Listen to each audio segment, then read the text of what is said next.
Bunu görəcək, hamı görəcək. Az ya çox. Yaxın adamlarımızdan zərbə alırıq.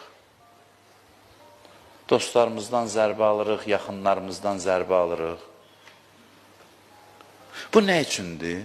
Bu onun üçündür ki, insan başa düşsün ki, doğrudan da bu dünya üçün deyiləm mən. Bu dünya vəfasız aləmdir. Doğrudan da mənim əsas yerim bura deyil. Allah ümidləri başqalarından qırır, ona görə yox ki, sən bədbinliyə düşəsən, deyəsən ki, heç əlimin duzu yoxdur, filan oldu, başlayasan, çatana şikayətlənəsən, bunun üçün eləmir.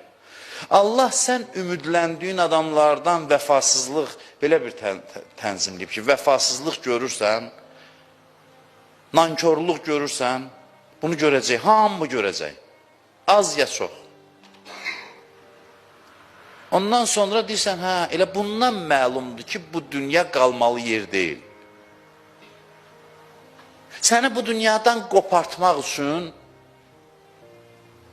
sənə vəfasızlıqlar yaşadır. Bivəfadır, çün bu aləm kimdən istərsən vəfa, bivəfa aləmdəsən, yar o vəfadar istəmə. İki şair yazıb, biri Nəsimidir, biri Füzulidir, səhv eləmirəmsə. İkisi də eyni məzmunda yazıb. Vəfa hər kimsədən kim istədim, ondan cəfa gördüm. Kimi kim bivəfa dünyada gördüm, bivəfa gördüm.